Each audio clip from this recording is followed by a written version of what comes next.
చూసారు కదా, ఇలా అయితే కడుక్కోవాలి. చికెన్ని బాగా వాష్ చేసుకోవాలి.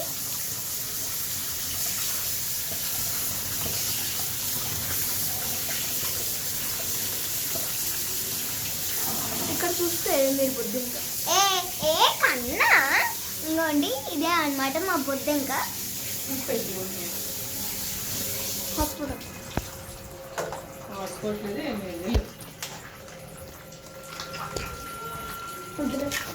ఇంకోండి, ఇదే అన్నమాట.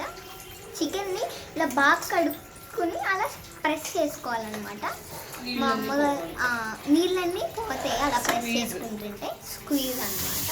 ఇంకోండి చికెన్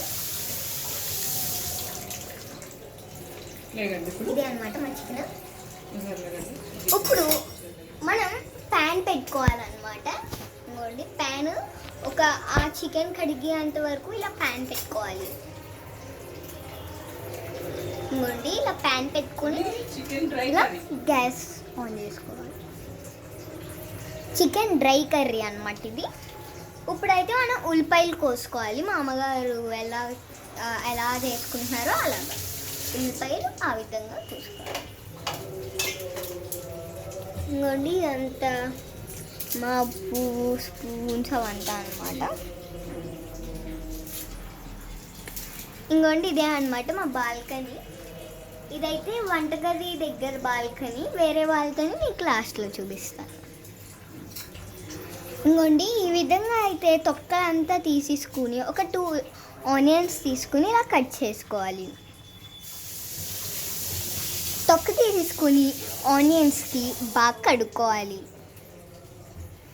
కడుక్కున్నాక మా అమ్మగారు ఎలా కట్ చేస్తున్నారో అలా కట్ చేసుకోవాలి. మా అమ్మగారు అయితే స్పీడ్ కట్ చేసేస్తారు, ఎందుకంటే ఆవిడకి స్లోగా రాదు. ఎందుకంటే ఆవిడకి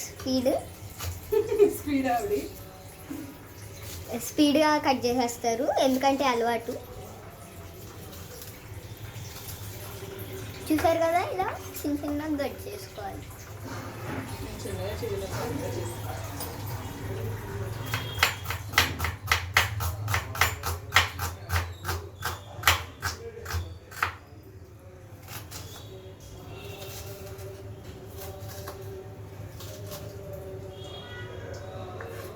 చేసుకుంటే బాగానే ఉంది కదా.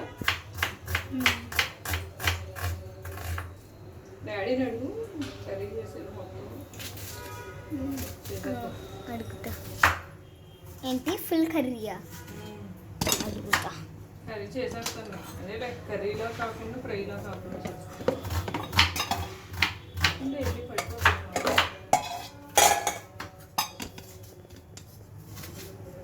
ఇక్కడ కడుతున్నా. ఇప్పుడు అడుగు. అడుగులే.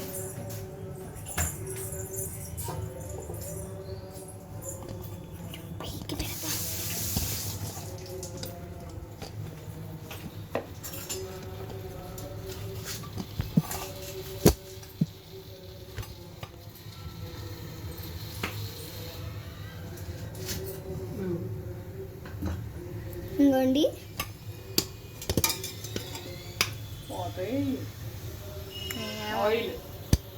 ఇప్పుడైతే అలా పచ్చిమిరపకాయలు కూడా కట్ చేసుకున్న తర్వాత మనం ప్యాన్ పెట్టుకున్నాం కదా ఇందాక, వేడెక్కిన తర్వాత ఆయిల్ పోసుకోవాలి. ఎంత? 2 స్పూన్స్ అంట. ఇంకోండి ఆయిల్.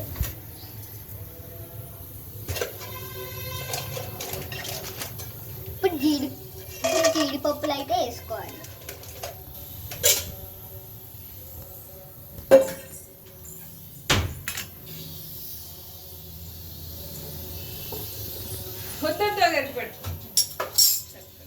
పెద్ద గరిటె పెట్టుకోవాలి.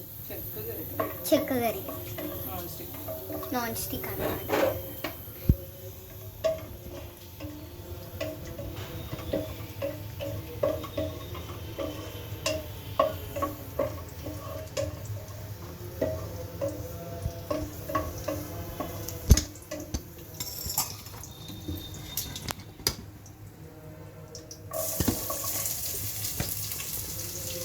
ఇంకోండి తర్వాత ఆనియన్స్, పచ్చిమిరపకాయ అవంతా కట్ చేసుకున్నాం కదండి, అవంతా వేసేసుకోవాలి.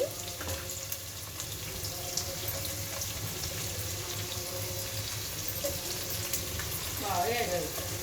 బాగా అవి వేగాలన్నమాట. ఇప్పుడు ఒక చిటికెడ ఉప్పు వేసుకోవాలి, ఒక స్పూన్, ఎక్కువే వేస్తాం. కొంచెం